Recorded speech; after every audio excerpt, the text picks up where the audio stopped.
ICT for development award পেলেন সজীব ওয়াজেদ জয়। এ পুরস্কার digital Bangladesh গড়ার ক্ষেত্রে আরো গতি আনবে বললেন প্রধানমন্ত্রী। জঙ্গি সংগঠন 90 জেএমবিতে সক্রিয় করা হচ্ছে নারী ও শিশুদের। কর্মী সংকটে নিজেদের পরিবারের সদস্যদেরও দলে ভেড়াচ্ছে জঙ্গিরা। ভয়াবহ শিল্প দুর্ঘটনায় দায়ের হওয়া একটি মামলারও বিচার শেষ হয়নি। আইনি জটিলতা ও তদন্তে গাফিলতিকে দায়ী করছেন আইনজীবীরা। অর্থ বরাদ্দের 1 বছর পেরিয়ে গেলেও শুরু হয়নি সিলেট ভোলাগঞ্জ সড়কের সংস্কার কাজ। চরম দুর্ভোগ এলাকাবাসী ও পাথর ব্যবসায়ীরা। এবং ঝুঁকিপূর্ণ জরাজীর্ণ হওয়ায় পর্যটক শূন্য কক্সবাজারের সরকারি মালিকানাধীন 2টি মোটেল উন্নয়নে পরিকল্পনা নেওয়া হচ্ছে দাবি কর্তৃপক্ষের।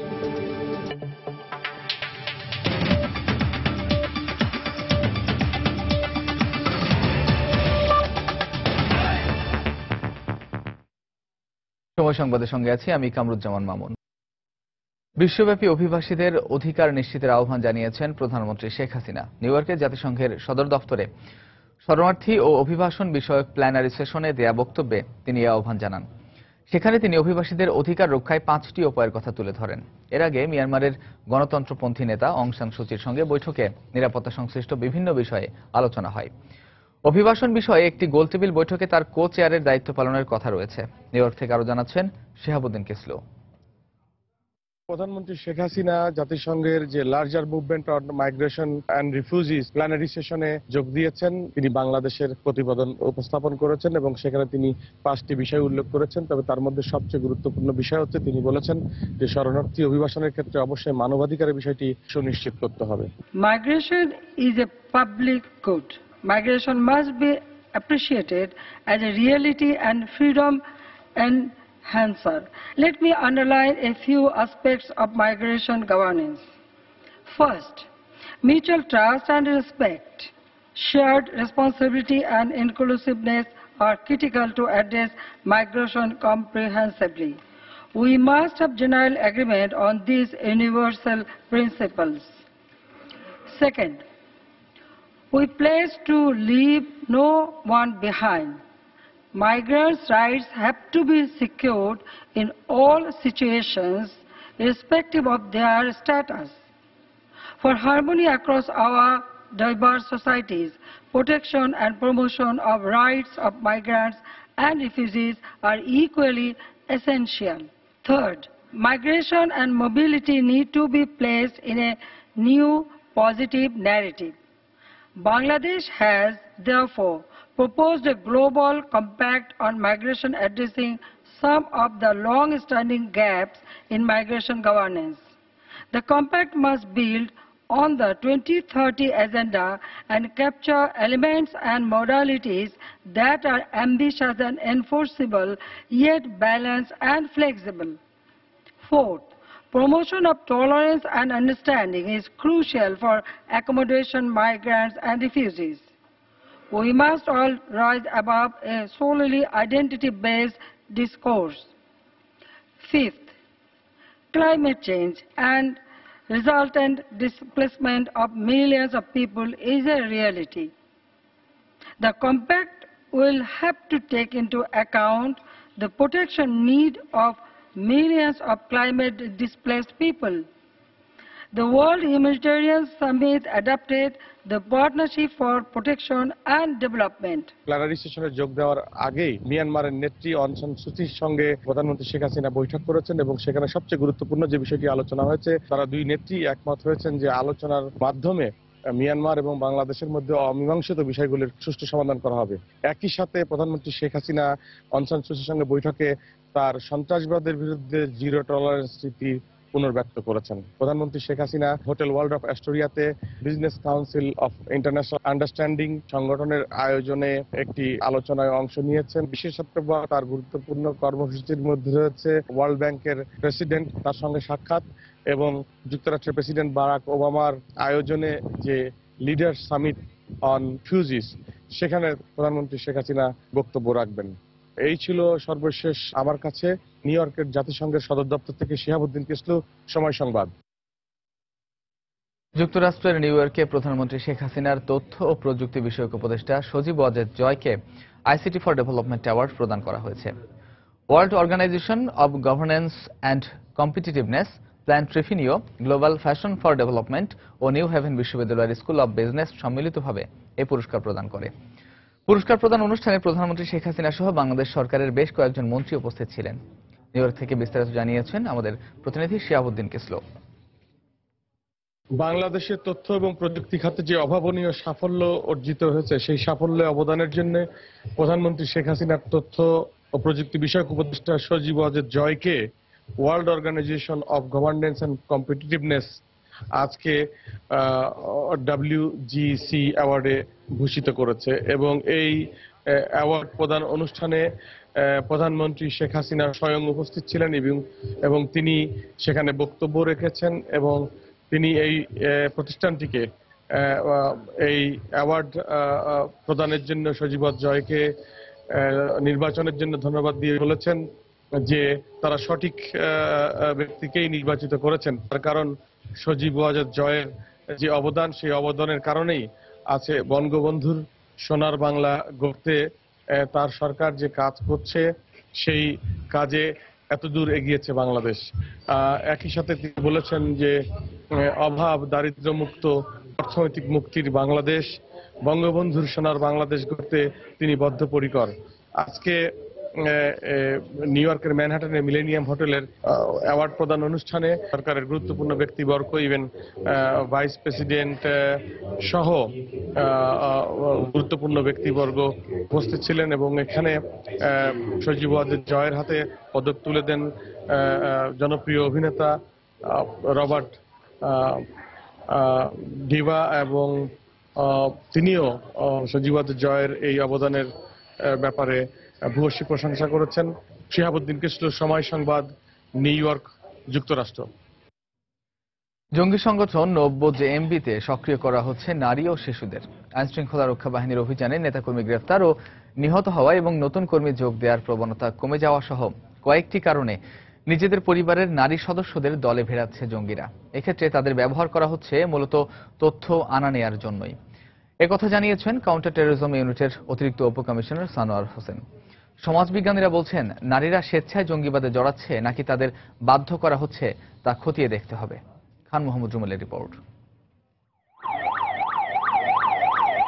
নারীদের জঙ্গিবাদে উদ্বুদ্ধ হওয়া কিংবা সক্রিয়ভাবে অংশ নেওয়া, এসব তথ্য পাওয়ার কথা আইনশৃঙ্খলা রক্ষা বাহিনী বলছিল গুলশান হামলার পর থেকেই। অনেক জঙ্গি সদস্য সপরিবারে নিখোঁজ হয়েছে এমন খবরও ছিল তাদের কাছে। সম্প্রতি আজিমপুর অভিযানে পুলিশকে লক্ষ্য করে মরিচের গুরু ছিটিয়ে পালিয়ে যাওয়ার সময় 3 নারীকে আটকের পর আরও জোরালো হয় বিষয়টি। পুলিশ বলছে, আটক এই নারীরা তালিকাভুক্ত জঙ্গি মারজান, বাশারুজ্জামান ওরফে চকলেট এবং তানভীর কাদেরের স্ত্রী। এসব জঙ্গিরা নিজেদের সন্তানকেও দিয়েছে জঙ্গিবাদের দীক্ষা। এছাড়া গেল 16 আগস্ট 90JMB-র সঙ্গে যুক্ত অভিযোগে 4 নারীকে এবং 7 সেপ্টেম্বর একই অভিযোগে 2 দম্পতিকে আটক করে র্যাব। পুলিশ বলছে, নানা কারণে কোণঠাসা হয়ে পড়া 90JMB সংগঠনের বিস্তৃতি বাড়াতেই বেছে নিয়েছে এই পন্থা। সদস্য সংগ্রহের যে সীমাবদ্ধতা, সদস্যদের গ্রেপ্তার হওয়া এবং স্বল্পতম সদস্যদেরকে ডাইভার্সিফাইড ব্যবহারের মাধ্যমে জঙ্গিবাদের যে তাদের কার্যক্রমটা সেটা পরিচালনা করা, এই প্রত্যেকটা উদ্দেশ্যের জন্য তারা নারী এবং শিশুদেরকে ব্যবহার করতেছে। আইন শৃঙ্খলা রক্ষা বাহিনীর অভিযান কিংবা নিয়মিত তল্লাশির সময় অনেক ক্ষেত্রেই নারীদের প্রতি নমনীয় মনোভাব দেখানো হয়, আর এটিকেই সুযোগ হিসেবে কাজে লাগাতে চাইছে 90JMB। ল এনফোর্সমেন্ট এজেন্সির যে অ্যাক্টিভিটিস, সেই অ্যাক্টিভিটিসগুলোতে নারী এবং শিশুরা চেকিং এর ক্ষেত্রে বা সন্দেহের তালিকাতে একটু উইক সাইড থাকে। এই দুর্বলতার সুযোগ নিয়ে কোনো কিছু ক্যারি করা বা কোনো কিছু আক্রমণ করার সুযোগ রয়েছে। সমাজবিজ্ঞানীরা বলছেন, সব নারী যে স্বতঃস্ফূর্তভাবে জঙ্গিবাদে জড়াচ্ছে এমনটা নাও হতে পারে। এর পেছনে থাকতে পারে পুরুষতান্ত্রিক মনোভাবের প্রভাব। পিতৃতান্ত্রিক সমাজ ব্যবস্থায় কিন্তু পুরুষের একটা বিশেষ অবস্থান থাকে পরিবারে, সমাজে, এবং তার গোষ্ঠীর মধ্যে। এবং পুরুষ অনেক সময় কমেন্ট করে নারীকে যে তুমি এই কাজটা করো। একটা পুরুষ যখন এই পিতৃতান্ত্রিক সমাজ ব্যবস্থায় একটা বিশেষ রাজনীতির সাথে জড়িয়ে যায়, তখন দেখা যাবে যে তার বাড়ির যে অপরাপর যারা মহিলা সদস্য, তারাও হয়তো বা সেটা তারা প্রভাবিত হচ্ছে। সেটা তারা যদি স্বতঃস্ফূর্তভাবে হয়, আর একটা হতে পারে যে তাদেরকে জোর করে যদি করানো হয়। তিনি আরো বলেন, এক ধরনের ভ্রান্ত আদর্শিক ধারণাকে ভিত্তি করে পরিচালিত হয় সন্ত্রাসবাদ, আর তাই এটিকে মোকাবেলা করতে হলে আইনের পাশাপাশি ধর্মের সঠিক আদর্শের প্রচার জরুরি। মেয়ের একটা ডিপেন্ডেন্স। খান মোহাম্মদ রুমেল, সময় সংবাদ, ঢাকা।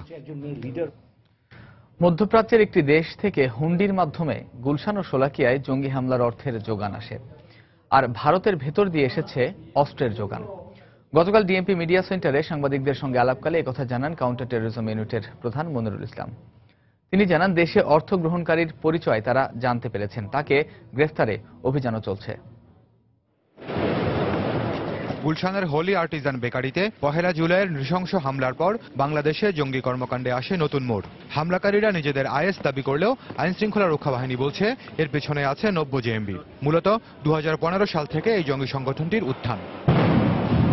গুলশান হামলার সপ্তাহখানেক ব্যবধানে শোলাকিয়া ঈদগাহের কাছে ঘটে আরেকটি হামলার ঘটনা। গুলশান ঘটনায় হামলাকারীরা সবাই আইনশৃঙ্খলা রক্ষা বাহিনীর অভিযানে নিহত হলেও শোলাকিয়ার ঘটনায় গ্রেফতার করা হয় হামলাকারীদের কয়েকজনকে। এই দুটি জঙ্গি হামলার পরই প্রশ্ন উঠে 90 জেএমবির পেছনে কারা ছিল, তাদের অর্থ ও অস্ত্রের উৎস নিয়েও ছিল নানা কৌতূহল। গুলশান ঘটনার আগে অর্থ যেটি পাওয়া গিয়েছিল সেটি হুন্ডির মাধ্যমে এসেছে এবং এই অর্থটা গ্রহণ করেছে কে এই সংগঠনের পক্ষ থেকে সেটিও আমাদের তদন্তে সেটা তারও পরিচয় পাওয়া গেছে, তাকে ধরার জন্য অভিযান সেটি অব্যাহত রয়েছে। আর অস্ত্রের ক্ষেত্রে অস্ত্র সীমান্ত পেরিয়ে এসেছে, তবে এটি ইন্ডিয়ার ভিতর দিয়ে এসেছে, এটি আমরা তদন্তে পেয়েছি। তিনি আরো বলেন, গুলশান ও শোলাকিয়ার হামলার ঘটনায় তামিম চৌধুরী ছাড়াও নেপথ্যের আরো কয়েকজনের নাম তারা জেনেছেন, তাদের গ্রেফতারে অভিযান চলছে। আরো কিছু লোক এই মামলার তদন্তে আরো কিছু লোকের নাম এসেছে। মোহাম্মদ বাশারুজ্জামান নামে আরো একজন, যার যে ওদের সংগঠনের চকলেট নামে পরিচিত।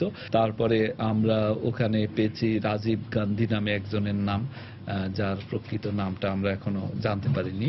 কাউন্টার টেরোরিজম ইউনিটের প্রধান বলেন, সাম্প্রতিক জঙ্গি বিরোধী অভিযানে 7 জন শীর্ষ পর্যায়ের জঙ্গি নেতা নিহত হয়েছে। ফলে সাংগঠনিকভাবে 90 জেএমবি অনেকটাই নিষ্ক্রিয়। তবে জঙ্গি বিরোধী পুলিশি তৎপরতা অব্যাহত থাকবে। মারজান বা গান্ধী ছাড়া আর দুজন আছে, তারা ইন্ডিয়াতে পালিয়ে গিয়েছে। আমরা জানি তারা এপ্রিল মাস থেকেই দেশের বাইরে। একজন হলো রিপন আর একজন হলো খালিদ। তাদের যে লিডারশিপ ছিল, তাদের যে শক্তি, এগুলো আমাদের ধারণা এখন অন্তত 60 to 70% সেটি ক্ষয় হয়েছে। আজিমপুর অভিযানে আটক 3 নারীর পরিচয় পাওয়া গেছে বলেও জানান তিনি। এরা হলো মারজান, বাশারুজ্জামান ওরফে চকলেট এবং তানভীর কাদেরের স্ত্রী। খান মোহাম্মদ রুমেল, সময় সংবাদ, ঢাকা। হযরত শাহজালাল আন্তর্জাতিক বিমানবন্দর থেকে রোবট ও গোয়েন্দা কাজে ব্যবহৃত ডিভাইস আটক করেছে শুল্ক গোয়েন্দারা। তাদের দাবি, যথাযথ কর্তৃপক্ষের অনুমতি ছাড়া আমদানি করায় এসব উপকরণ অবৈধ কাজে ব্যবহারের আশঙ্কা রয়েছে। শুল্ক গোয়েন্দা অধিদপ্তরের কর্মকর্তারা জানান, গোপন সংবাদের ভিত্তিতে গত 8 সেপ্টেম্বর চীন থেকে আসা এই চালানটি আটক করেন তারা। পরীক্ষা নিরীক্ষা শেষে তারা নিশ্চিত হন অবৈধভাবেই উপকরণগুলো আনা হয়েছে। একটি রোবট ছাড়াও 120টি স্মার্ট ওয়াচ, 25টি পেন ক্যামেরা, অ্যান্টেনা ও বেজ স্টেশন সহ বিভিন্ন নেটওয়ার্কিং সামগ্রী রয়েছে। এসব অননুমোদিত ডিভাইসের আমদানিকারক প্রতিষ্ঠান চট্টগ্রামের গ্লোবাল কমিউনিকেশনস।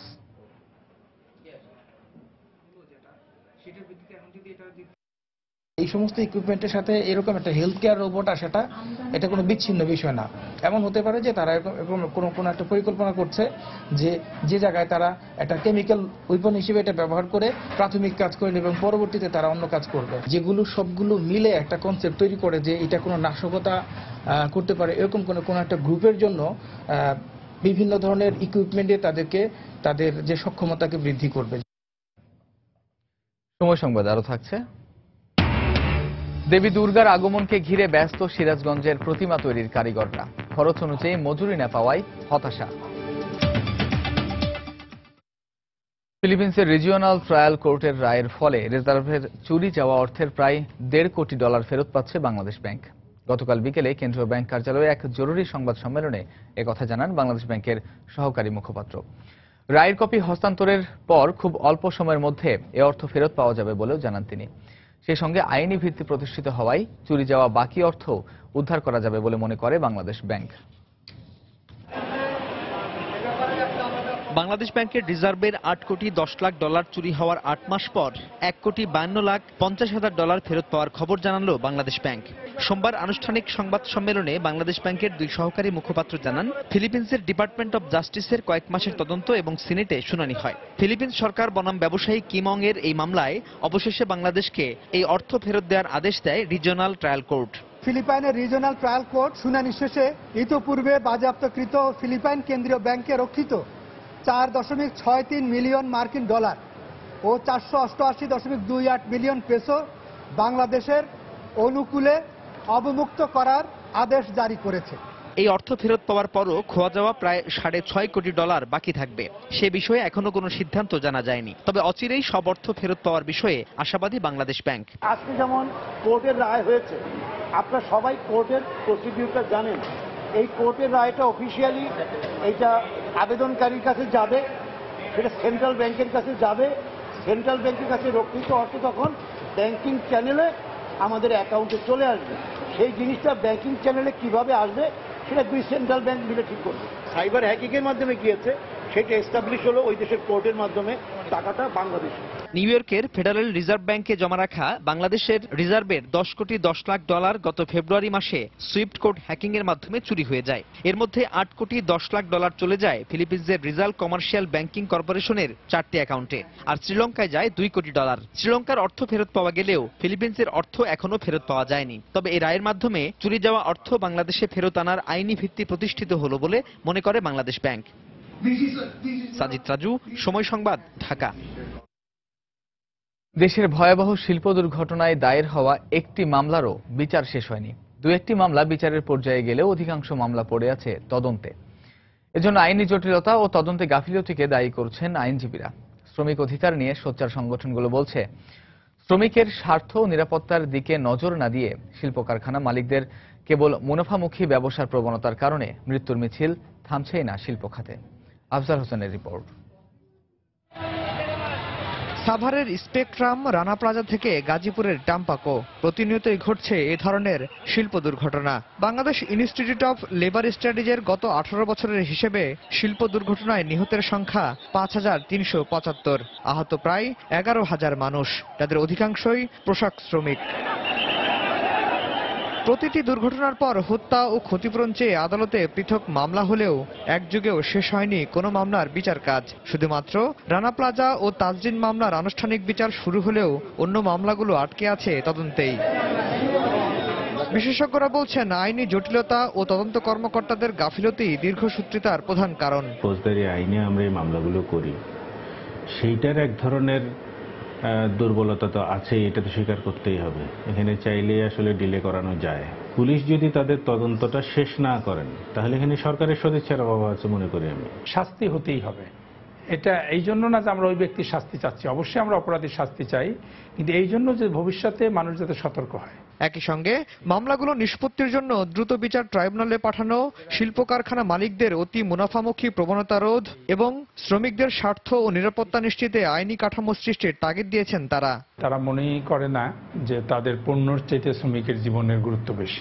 রাষ্ট্র যদি দায়িত্ব নিয়ে নিজেদের উদ্যোগ নিয়ে যদি নিজেরা এই বিষয়গুলো ফয়সালা না করে তাহলে কিন্তু এর প্রতিকার হবে না। ব্যবসায়ীরা ব্যবসায়িক লাভের কথা চিন্তা করে মানুষের জীবনের তো বেশি কম মূল্য দিচ্ছেন, যেটা ফৌজদারি অপরাধ হিসেবে গণ্য হওয়া উচিত, এবং এইটার জন্য আলাদাভাবে মামলা হওয়ার, আলাদাভাবে আইন তৈরি হওয়া প্রয়োজন। এদেরকে শাস্তির মুখোমুখি দাঁড় করানো। এছাড়া হতাহত শ্রমিকদের ক্ষতিপূরণের পরিমাণ নির্ধারণে উচ্চ আদালতের নির্দেশে গঠিত কমিটির সুপারিশ এবং আইএলওর তত্ত্বাবধানে মালিক শ্রমিক চুক্তির বাস্তবায়নের পরামর্শ তাদের। আফজাল হোসেন, সময় সংবাদ, ঢাকা। আজও ফিরতি হজ ফ্লাইটে দেখা দিয়েছে শিডিউল বিপর্যয়। প্রতিটি ফ্লাইট 3 থেকে 4 ঘন্টা বিলম্বে পৌঁছানোয় ভোগান্তি পোহাচ্ছেন হাজিরা। দর্শক, এই মুহূর্তে হযরত শাহজালাল আন্তর্জাতিক বিমানবন্দরে আছেন সহকর্মী মাহমুদ রাকিব। সরাসরি চলে যাচ্ছি তার কাছে। রাকিব। হ্যাঁ মামুন, আপনি জানেন যে আজ মূলত চতুর্থ দিন হজ ফেরত যাত্রীদের যে ফ্লাইট শুরু হয়েছে। আমি যদি আপনাকে আজকের কথা বলি, আজ সকাল থেকে এ পর্যন্ত 3টি ফ্লাইট বাংলাদেশে এসেছে। এর মধ্যে 2টি ছিল সৌদি এয়ারলাইন্সের এবং একটি হলো বাংলাদেশ এয়ারলাইন্সের, বাংলাদেশ বিমানের। তবে সবচেয়ে যে কথা কিন্তু বিষয় কিন্তু সেই পুরনোই। আপনি দেখতে পাচ্ছেন পিছনে হাজিরা অপেক্ষা করছেন। আমি যেটা বলছিলাম, বিষয় সেই পুরনোই, অর্থাৎ আজও যে 3টি ফ্লাইটই এসেছে, 3টি ফ্লাইটই বিলম্বিত হয়ে ঢাকায় নেমেছে। এবং আমরা যতটুকু জানতে পেরেছি এখানকার হাজিদের সাথে কথা বলে, সকাল 5টা 19 মিনিটে প্রথম ফ্লাইটটি আজ এসেছে ঢাকায়, এবং দ্বিতীয় ফ্লাইটটি এসেছে 6টা 7 মিনিটে, এবং পরবর্তীটি এসেছে 6টা 17 মিনিটে। এবং এর মধ্যে 2টি ছিল সৌদি এয়ারলাইন্স এবং একটি ছিল বাংলাদেশ বিমানের এয়ারলাইন্সের ফ্লাইট। তো এবং এই 3টি ফ্লাইটই 3 থেকে 4 ঘন্টা লেট করে এসেছে। তবে যেটি নতুন খবর আপনাকে আমি বলবো সেটি হলো সৌদি এয়ারলাইন্স কিন্তু আমরা দেখেছি গত 2-3 দিন সৌদি এয়ারলাইন্সের কোনো ফ্লাইট কিন্তু আসলে বিলম্ব করেনি। আজ সৌদি এয়ারলাইন্স আমরা দেখেছি বিলম্বিত হয়েছে। আমি যদি আপনাকে একটু তথ্য জানিয়ে দিই, এখানকার বিমানবন্দরের যে তথ্য কেন্দ্র রয়েছে তাদের বরাত দিয়ে এ পর্যন্ত আজকের 3টি সহ মোট 22টি ফ্লাইট দেশে এসেছে হজ যাত্রীদের বহন করে, এবং এই 22টি এবং আজকে 3টি মোট 25টি। এই 25টি ফ্লাইটে দেশে লোক ফিরেছেন প্রায় 8,000-এরও বেশি, আর 9,000-এর কিছুটা কম। এ পর্যন্ত 9,000-এর মতো লোক দেশে এই হজ ফ্লাইট করে হজ ফেরত দেশে ফিরেছেন। এবং এই আমরা যদি বলি এই 25টি ফ্লাইটের আমরা দেখেছি প্রত্যেকটি কিন্তু আসলে বিলম্বিত হয়ে ফিরে এসেছে, এবং তারা বলছেন আমরা প্রথম দিন যেটি জানতে পেরেছিলাম যে মূলত মুয়াল্লিমরাই সঠিক টাইমে বিমানবন্দরে না আসার কারণে, জেদ্দা যে বিমানবন্দর রয়েছে সেখানে না আসার কারণে বিলম্ব হয়েছিল। আমরা আজ যেটি জানতে পেরেছি আজ কিন্তু মুয়াল্লিমদের কোনো গাফিলাতি ছিল না, তারা সঠিক সময়ে বিমানবন্দরে এসেছিল বলে আমাদের যাত্রীরা জানিয়েছেন। কিন্তু মূলত সৌদি এয়ারলাইন্স কর্তৃপক্ষ বা জেদ্দা বিমানবন্দরে মূলত এই তাদের দেরি হচ্ছে। তবে তারা যেটি বলছেন যে কিছুটা দেরি হলেও সেখানে কিন্তু আদর বা আপ্যায়ন যেটি করা হয় হজ যাত্রীদের তার কিন্তু কোনো কমতি ছিল না। ওখানে যখন দেরি হচ্ছিল 2 থেকে 3 ঘন্টা, তখন কিন্তু তাদের পর্যাপ্ত পরিমাণে ওখানে থাকার বা বিশ্রাম নেওয়ার জায়গা দেওয়া হয়েছিল এবং তাদের খাদ্য সরবরাহ করা হয়েছে বলে তারা আমাদের জানিয়েছেন। এবং তারা কিন্তু আপনাকে জানিয়ে দিচ্ছি এবছর কিন্তু কোনো হজযাত্রী বাংলাদেশ সরকারের বা সৌদি সরকারের বিরুদ্ধে কিন্তু কোনো কথাই বলছে না। তারা কিন্তু বারবার যেটি বলছেন যে বাংলাদেশ সরকার এবং সৌদি সরকার যথেষ্ট পরিমাণ সেবা কিন্তু এবছর দিচ্ছে। যেটি সমস্যা তারা কথা বলছিলেন যে গত কদিন ধরে মুয়াল্লিমের সমস্যা, এবং আজ তারা বলছেন যে সৌদি এয়ারলাইন্স কর্তৃপক্ষ মূলত দেরি করছেন, এই কারণে আজ দেরি হয়েছে। এবং আমি যদি আপনাকে বলে দিই পরবর্তী ফ্লাইট একটি নামার কথা রয়েছে, আমরা যতটুকু জানতে পেরেছি 12:10 তো সে ফ্লাইটটি যখন নামবে আমরা আপনাকে তখন আবারও জানিয়ে দেবো। সব মিলিয়ে আমরা বলি এক কথায় মোটা দাগে বাংলাদেশ বিমান, সৌদি এয়ারলাইন্স বা সৌদি সরকার তারা কিন্তু হজযাত্রীদের সর্বোচ্চ সেবা দিয়েই বিভিন্ন দেশে পৌঁছাচ্ছেন। বাংলাদেশে তার ব্যতিক্রম কিছু নয়। তবে প্রত্যেকটি ফ্লাইটই 2 থেকে 3 ঘন্টা দেরি হওয়ার কারণে হজযাত্রীরা বিভিন্ন ভোগান্তি পোহাতে হচ্ছে, সেটি ওখানে বসে এবং বাংলাদেশে এসেও। তো এখন আমার পিছনে যেসব যাত্রীরা রয়েছেন তারা কিন্তু মূলত গাড়ির জন্য অপেক্ষা করছেন। তো মোটামুটি মামুন, আমার কাছে বিমানবন্দর থেকে হজ ফেরত যাত্রীদের এই ছিল সবশেষ খবর। মামুন, দর্শক, ফিরতি হজ ফ্লাইটের যে শিডিউল বিপর্যয় সে খবর জানাচ্ছিলেন সহকর্মী মাহমুদ রাকিব হযরত শাহজালাল আন্তর্জাতিক বিমানবন্দর থেকে। সময় সংবাদ আরো থাকছে। এএফসি অনূর্ধ্ব 16 নারী ফুটবল দলকে দেয়া হলো সংবর্ধনা। সার্বিক মান উন্নয়নে কিশোরীরা পেল 1,25,000 টাকা করে।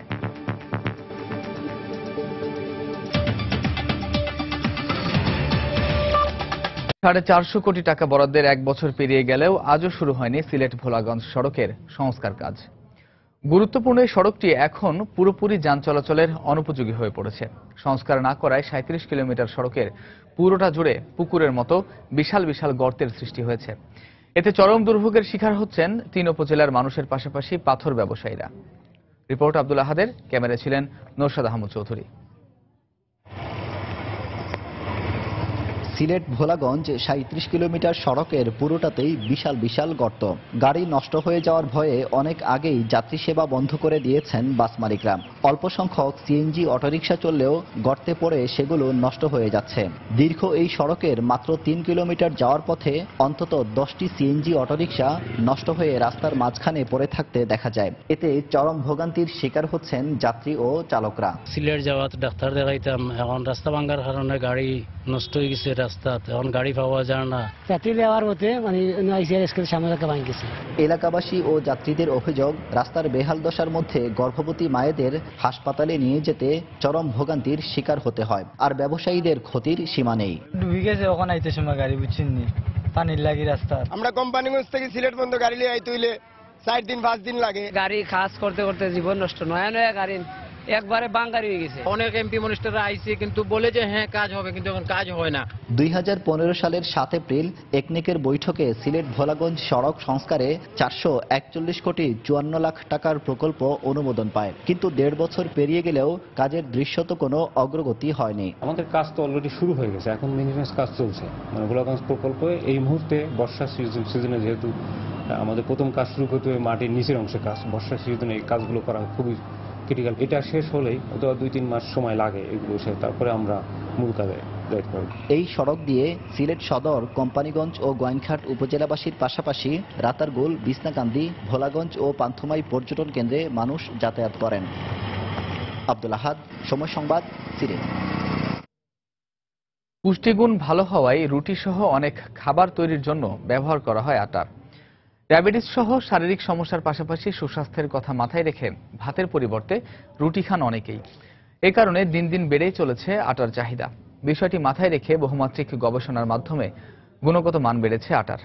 এরই ধারাবাহিকতায় বাজারে এসেছে ফাইবার আটা বা আঁশ সমৃদ্ধ লাল আটা। পুষ্টি বিশেষজ্ঞরা বলছেন, আঁশ সমৃদ্ধ এই লাল আটা বয়স্ক মানুষের জন্য স্বাস্থ্যসম্মত। আটাই পুষ্টি, ভাতে বাড়ে মেদ। পুষ্টিবিদদের মতে খাদ্যগুণ বিচারে ভাতের চেয়ে অধিক ক্যালোরি উৎপাদনে সক্ষম আটা। এছাড়া ডায়াবেটিক্স, কোষ্ঠকাঠিন্য ও হার্টের সমস্যা সহ শারীরিক নানা সমস্যার পাশাপাশি ফিটনেস ধরে রাখতে আটা রুটি খান সব বয়সী মানুষ। এ কারণে আটার চাহিদা দিন দিন বেড়েই চলেছে। আটা আরো স্বাস্থ্যসম্মত করতে গুণগত মানেও এসেছে পরিবর্তন। বর্তমানে বাজারে পাওয়া যাচ্ছে ফাইবার বা আঁশযুক্ত লাল আটা। ক্রেতারা জানালেন, দেখতে একটু ভিন্ন হলেও খেতে সুস্বাদু লাল আটার রুটি। গমের যে খোসাটা এটা এর ভিতরে থাকে, যার জন্য এটা কোষ্ঠকাঠিন্যর জন্য লাল আটাটা অবশ্যই ভালো, ডায়াবেটিকের জন্য ভালো। দেখতে একটু অন্যরকম মনে হয়, কিন্তু টেস্টি এবং শরীরের জন্য ভালো। বাজারে লাল আটার বেশ চাহিদা রয়েছে বলে জানালেন বিক্রেতারা। যারা নিচ্ছে একবার তারা আবার আইসা চাইতেছে, নিতেছে। লাল আটার চাহিদা আটা মোটামুটি ভালোই আছে এখন বর্তমানে চাহিদা। 2 কেজি 80 টাকা, মোটামুটি ওগুলার তুলনায় একটু বেশি। যদি আরেকটু কমে তাহলে আরেকটু বেশি চলবে। বিশেষজ্ঞরা বলছেন, খুব সহজে হজম হয় লাল আটা বয়স্কদের শরীরের জন্য খুবই স্বাস্থ্যকর। হোল হুইট ফ্লাওয়ার যারা খায়, এটাতে তো ফাইবার রয়ে গেছে, অন্যান্য ভিটামিনসগুলো রয়ে গেছে। ডায়াবেটিস, ওবেসিটি বা যাদের ওজন বেড়ে যাচ্ছে, সেক্ষেত্রেও কিন্তু এই যে হোল হুইট ফ্লাওয়ার, এর যে আমাদের যে ফাইবারটা রয়ে গেছে, এটা কিন্তু অনেকাংশেই কাজে লাগে। বিশেষ করে বলা হয় যে কোলোরেক্টাল ক্যান্সারও এটা অত্যন্ত উপকারী। তবে এই লাল আটা প্যাকেটজাত ও সংরক্ষণে বাড়তি সতর্কতার পাশাপাশি নিয়মিত পুষ্টিমান পরীক্ষার পরামর্শ দিয়েছেন পুষ্টি বিশেষজ্ঞরা। শুভ খান, সময় সংবাদ, ঢাকা। আর কদিন বাদেই দেবী দুর্গা আসছেন মর্তলোকে। দেবীর আগমনকে ঘিরে তাই এখন ব্যস্ত সিরাজগঞ্জের পালপাড়ার প্রতিমা তৈরির কারিগররা। দিনরাত পরিশ্রম করে নিপুণ হাতে তৈরি করছেন প্রতিমা। তবে প্রতিমা তৈরির উপকরণের দাম বাড়লেও সে অনুযায়ী মজুরি পাচ্ছেন না কারিগররা। অমৃত সেনের ক্যামেরায় বিস্তারিত জানাচ্ছেন রিঙ্কু কুণ্ডু। প্রতিমা তৈরিতে ব্যস্ত সিরাজগঞ্জের পালপাড়াগুলো। পূজা ঘনিয়ে আসায় দম ফেলার ফুসরত নেই কারিগরদের। আর কাজের চাপ বেশি থাকায় পুরুষের পাশাপাশি কাজ করছেন বাড়ির মহিলারাও। এখন চলছে খড় আর কাদামাটি দিয়ে প্রতিমা তৈরির প্রাথমিক কাজ। এরপর প্রতিমাতে দেয়া হবে রং তুলির আঁচড়। তবে প্রতিমা তৈরির জন্য বাঁশ, খড়, মাটি সহ অন্যান্য উপকরণের মূল্য বৃদ্ধি পেলেও বাড়েনি প্রতিমার মূল্য। তবে আর্থিকভাবে লাভবান না হলেও প্রত্যেক পেশা ধরে রাখতে এ কাজ করে যাচ্ছেন প্রতিমা তৈরির কারিগররা। এই বছরে পুজো বেশি হচ্ছে, কাজও বেশি, সেই জন্য কাজের চাপটা প্রতি বছরের থেকে অনেক বেশি। রাত 10টা 11টা কতদিনে একটা পর্যন্ত কাজ করি। সংসারে কাজ করে থুয়ে এসে যা পারি তাই করি, একটু করে কাজ করা নাকি। কাম কাজ অনেক চাপ বেড়ে গেছে, জিনিসপাতির দাম বেশি, সেই তুলনায় আমাদেরকে মূল্য পাই না। জেলা পূজা উদযাপন কমিটির নেতা জানালেন, আসন্ন দুর্গাপূজার সব ধরনের প্রস্তুতির কাজ চলছে এখন। আমরা পূজা উদযাপন পরিষদের নেতৃবৃন্দ, উপজেলার নেতৃবৃন্দের সাথে যোগাযোগ করে এবং প্রতিটি মন্দির কমিটির সাথে যোগাযোগ করি, যাতে পূজা নির্বিঘ্ন এবং সুষ্ঠু সুন্দরভাবে সুসম্পন্ন করা যায় এবং গতবারের চাইতেও আজ উৎসাহ, উদ্দীপনা এবং আনন্দের মধ্য দিয়ে আমরা পূজা সম্পন্ন করতে পারি, এই ব্যাপারে প্রস্তুতি গ্রহণ করছি। প্রতিমা তৈরির কারিগরদের পাশাপাশি পূজার সার্বিক নিরাপত্তা দেওয়ার কথা জানালেন পুলিশের এই কর্মকর্তা। যে সকল মন্দিরে প্রতিমা তৈরি হচ্ছে সেখানে আমাদের স্পেশাল টহল ব্যবস্থা জোরদার করা হয়েছে এবং আমরা মাননীয় পুলিশ সুপার মহোদয়ের নির্দেশক্রমে সেখানে গোয়েন্দা নজরদারি বৃদ্ধি করা হয়েছে। এবার সিরাজগঞ্জের 9টি উপজেলায় প্রায় 5 শতাধিক পূজা মণ্ডপে দুর্গাপূজার আয়োজন করা হবে বলে জানিয়েছেন জেলা পূজা উদযাপন পরিষদ। রিঙ্কু কুণ্ডু, সময় সংবাদ, সিরাজগঞ্জ। বিশ্বের দীর্ঘতম সমুদ্র সৈকত কক্সবাজারে বেসরকারি পর্যায়ে 4 শতাধিক হোটেল, গেস্ট হাউস ও রিসোর্ট পর্যটকে পূর্ণ থাকলেও উল্টো চিত্র সরকারি মালিকানাধীন 2টি মোটেলের। পর্যটন কর্পোরেশনের অধীনে পরিচালিত মোটেল প্রবাল ও উপলের বেহাল অবস্থা। পর্যটকরা বলছেন, ঝুঁকিপূর্ণ, জরাজীর্ণ ও সেবার মান ভালো না মোটেল দুটির। সংশ্লিষ্ট কর্তৃপক্ষের দাবি, মোটেলের উন্নয়নে পরিকল্পনা নেওয়া হচ্ছে। সুজউদ্দিন রুবেলের তথ্য, মোহাম্মদ ফরাজের ছবি নিয়ে ডেস্ক রিপোর্ট। 1967 থেকে 69 সালের মধ্যে পর্যটন শহর কক্সবাজারে নির্মাণ করা হয় মোটেল প্রবাল ও উপল। মূলত এই মোটেল দুটিকে কেন্দ্র করেই বিশ্বের দীর্ঘতম সমুদ্র সৈকত কক্সবাজারে পর্যটন ব্যবসার যাত্রা শুরু। 3 তলা মোটেল দুটিতে কক্ষ আছে 38টি করে, একটি করে রেস্টুরেন্ট ও ডরমেটরি। কিন্তু 4 দশকের বেশি পুরনো হলেও এর কোনো আধুনিকায়ন না হয় বেহাল দশা এখন। অনেক পুরনো হোটেল, কিন্তু অন্য হোটেলের মতো এটা ওরকম তাল মিলিয়ে চলতে পারছে না। ফাটল ধরছে, কিছু কিছু জায়গায় বাইরে পানি পড়তেছে, রুমগুলো অনেক অপরিষ্কার, বিল্ডিং গুলো অনেক ভাঙাচোরা, নড়চড়ে, পুরনো, স্পেশালি ওয়াশরুমটা একদম ভালো না। বেসরকারি হোটেল, গেস্ট হাউস ও রিসোর্ট পর্যটক পূর্ণ থাকলেও মোটেল দুটি থাকে খালি। আর এজন্য নানা সমস্যার কথা জানালেন মোটেলের কর্মকর্তারা। গেস্ট কম আসে, আমাদের একটা রেট আমাদের কমিয়ে দেই, কিন্তু অফ সিজনে অন্যান্য প্রাইভেট হোটেলগুলি তাদের রেটগুলি কমায় তো ঠিকই আছে, আরো কমানো হয়। ওদের রুম ক্যাটাগরিও খুব ভালো, সে তুলনায় আমাদের পর্যটন মোটেল প্রবাল এটা খুবই পিছিয়ে রয়েছে। রিনোভেশন করার জন্য আমরা অনেকবার ম্যানেজমেন্টকে জানিয়েছি, ম্যানেজমেন্টের খুব ইচ্ছা যে প্রবালটাকে 5 স্টার হোটেল করবে। পর্যটন কর্পোরেশনের সংশ্লিষ্ট কর্মকর্তা জরাজীর্ণতার কথা স্বীকার করে জানালেন মোটেল দুটির উন্নয়নে পরিকল্পনা নেওয়া হচ্ছে। কাঠামোটা পুরাতন মনে হচ্ছে আর কি, ক্রমান্বয়ে এগুলো উন্নয়ন করা হবে। মোটেল উপলে 5 স্টার হোটেলের একটা প্রস্তাব আছে এবং এটাও পিভিপির মাধ্যমে করা হবে। পর্যটন সংশ্লিষ্টরা বলছেন জনবল বৃদ্ধি ও মান উন্নয়ন করা হলে সরকারি প্রতিষ্ঠান দুটি লাভের মুখ দেখবে। সময় সংবাদ, কক্সবাজার। ব্যক্তি উদ্যোগে মৌলভীবাজারের শ্রীমঙ্গলে গড়ে উঠেছে বন্যপ্রাণী সেবা ফাউন্ডেশন। আহত ও অসুস্থ বন্যপ্রাণীদের উদ্ধার করে চিকিৎসা ও সেবা দিয়ে সুস্থ করে তোলা হয় এই ফাউন্ডেশনে। সুস্থ হওয়ার পর তাদের আবার ছেড়ে দেওয়া হয় বনে। প্রায় 2 শতাধিক প্রাণীর নিরাপদ আশ্রয়স্থল হিসেবে কাজ করছে সেবা ফাউন্ডেশন। শাহ অলিদুর রহমানের পাঠানো তথ্য ছবি নিয়ে ডেস্ক রিপোর্ট।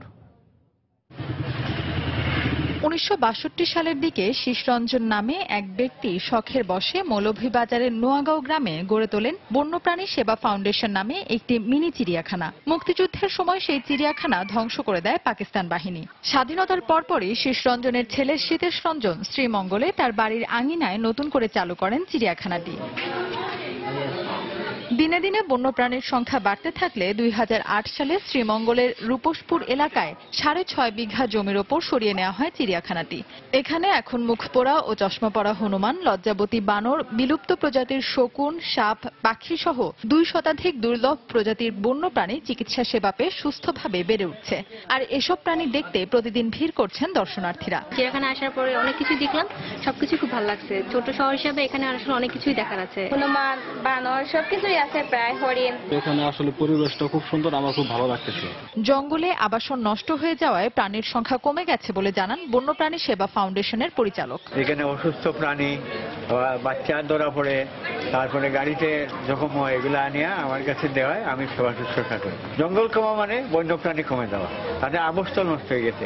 এখন দেখতেছি যে এগুলা এখন আর দুর্লভ হয়ে যাচ্ছে। আর বিভাগীয় বন কর্মকর্তা আহ্বান জানালেন বন্যপ্রাণীর সংরক্ষণে সবাইকে এগিয়ে আসার। মতো যদি আরো জনগণ এগিয়ে আসে বন্যপ্রাণী সংরক্ষণের জন্য, এটা অবশ্যই বন্যপ্রাণীর সংরক্ষণ এবং জীববৈচিত্র্য সংরক্ষণের জন্য একটা ভালো অবদান রাখতে পারবে। গত 6 মাসে অর্ধ শতাধিক দুর্লভ প্রজাতির প্রাণী জাতীয় উদ্যান, লাওয়াছড়া সহ বিভিন্ন স্থানে অবমুক্ত করেছে বন্যপ্রাণী সেবা ফাউন্ডেশন। সময় সংবাদ, মৌলভীবাজার। খেলার খবর, নারী ফুটবলের খবর। এএফসি অনূর্ধ্ব 16 নারী চ্যাম্পিয়নশিপের মূল পর্বে জায়গা করে নেওয়া নারী ফুটবলারদের সংবর্ধনা দিয়েছে বাফুফে। দলের প্রত্যেক সদস্যকে 1,25,000 টাকা করে আর্থিক পুরস্কার দিয়েছে 3টি পৃষ্ঠপোষক প্রতিষ্ঠান। সে সঙ্গে আগামী 1 বছর ফুটবলারদের মাসিক ভাতাও দেওয়া হবে।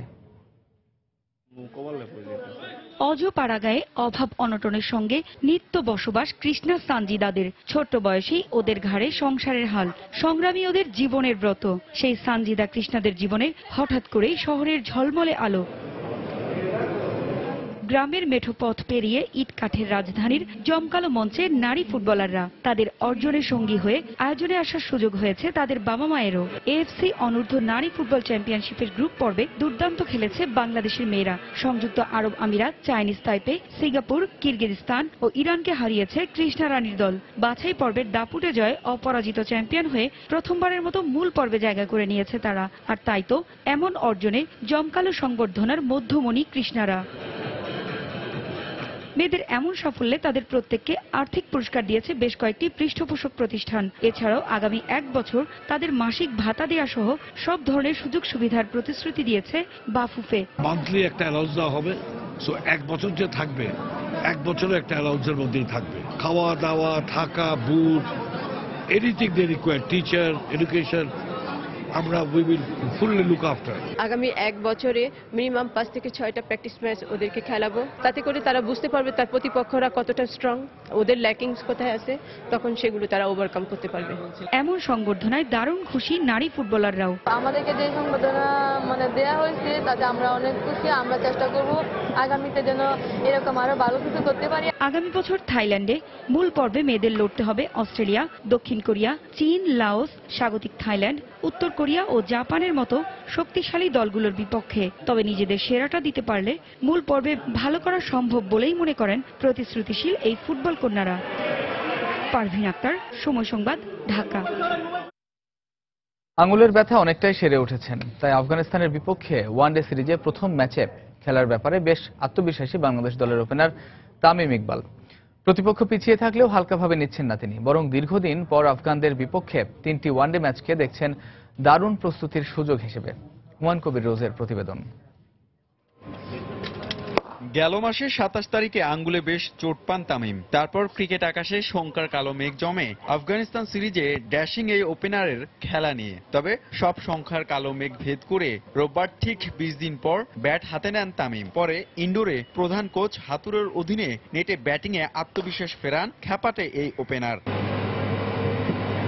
ব্যাটের সাথে বলের রসায়ন মেলার পর সেন্টার উইকেটে দীর্ঘ সময় বিগ শটস খেলেন ওয়ানডে ক্রিকেটে 6 সেঞ্চুরির মালিক। পরে সময় সংবাদকে জানালেন আফগানিস্তান সিরিজে ফেরার সংকল্পের কথা। রিপোর্ট দিয়েছে, তো আমার আল্লাহর রহমতে হাতে ব্যথাও কম, আজকে নেটও করেছি। সো আমি আশাবাদী ইনশাল্লাহ 25 তারিখে আগে আমি পুরোপুরি ফিট হয়ে যাবো আর 25 তারিখের ম্যাচটা ইনশাল্লাহ খেলতে পারবো। বাংলাদেশের ক্রিকেটে ঐতিহ্য কিংবা অর্জন সব দিক থেকে যোজন যোজন পিছিয়ে আফগানিস্তান, কিন্তু দেশের মাটিতে তাদের বিপক্ষে খেলা একটি ওয়ানডেতে হারের ক্ষত আছে টাইগারদের। তাই কিছুটা সতর্কে তামিমের মন নিজেদের সেরা খেলাটার দিকে। আমরা সবাই জানি আফগানিস্তান অনেকটাই ক্যাপেবল, ওরা এই কন্ডিশনে ভালো খেলবে। আমরা অপোজিশনের ব্যাপারে না বেশি চিন্তা করে আমরা যদি নিজেদের ব্যাপারে চিন্তা করি ওটা আমাদের জন্য ভালো হবে। আগামী কয়েক মাস ব্যস্ত সূচিতে ঠাসা বাংলাদেশের ক্রিকেট। তার আগে 14 মাস পর ওয়ানডে ফরম্যাটে ফেরার আগে আফগানদের বিপক্ষে সিরিজটাকে তামিম দেখছেন আদর্শ প্রস্তুতির মঞ্চ হিসেবে। নেক্সট 6 মাসে কিন্তু বাংলাদেশের প্রচুর খেলা, সো এই 6 মাসের জন্য এই 3টা ম্যাচ আমাদের জন্য আমার কাছে মনে খুব ইম্পর্টেন্ট হবে। বেশ বড় বড় ট্যুরও আছে, ইংল্যান্ড আছে, আমরা নিউজিল্যান্ডে যাব। সো সবকিছুর দিক থেকে যে স্টার্টিংটা আমি মনে করি খুব ইম্পর্টেন্ট হবে। আর স্টার্টিংটা যদি আফগানিস্তানের সাথে আমরা যদি ভালো খেলে জিততে পারি তাহলে অবশ্যই একটা পজিটিভ সাইড হবে। 21 সেপ্টেম্বর ঢাকায় আসবে আফগানরা। 25 সেপ্টেম্বর মিরপুরে 3 ম্যাচ সিরিজের প্রথম ওয়ানডেতে টাইগারদের মুখোমুখি হবে তারা। হুমায়ুন কবির রোজ, সময় সংবাদ, ঢাকা। এ পর্যায়ে শীর্ষ সংবাদ জানিয়ে দিচ্ছি আরো একবার। আইসিটি ফর ডেভেলপমেন্ট অ্যাওয়ার্ড পেলেন সজীব ওয়াজেদ জয়। এই পুরস্কার ডিজিটাল বাংলাদেশ গড়ার ক্ষেত্রে আরো গতি আনবে বললেন প্রধানমন্ত্রী। জঙ্গি সংগঠন নব্য জেএমবিতে সক্রিয় করা হচ্ছে নারী ও শিশুদের। কর্মী সংকটে নিজেদের পরিবারের সদস্যদেরও দলে ফেরাচ্ছে জঙ্গিরা। ভয়াবহ শিল্প দুর্ঘটনায় দায়ের হওয়া একটি মামলারও বিচার শেষ হয়নি। আইনি জটিলতা ও তদন্তে গাফিলতিকে দায়ী করছেন আইনজীবীরা। অর্থ বরাদ্দের 1 বছর পেরিয়ে গেলেও শুরু হয়নি সিলেট ভোলাগঞ্জ সড়কের সংস্কার কাজ।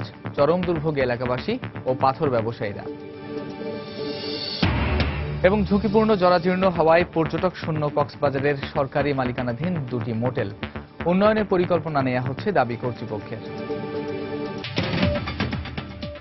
এই ছিল এখনকার মতো। যে কোনো খবর পেতে ভিজিট করুন সময়নিউজ.tv।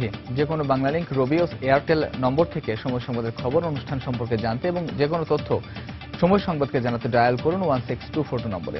এছাড়া এইমাত্র পাওয়া খবর আপনার মোবাইলে পেতে SMS করুন, স্টার স্পেস BN লিখে পাঠিয়ে দিন 16242 নম্বরে। সঙ্গে থাকুন সময়ের।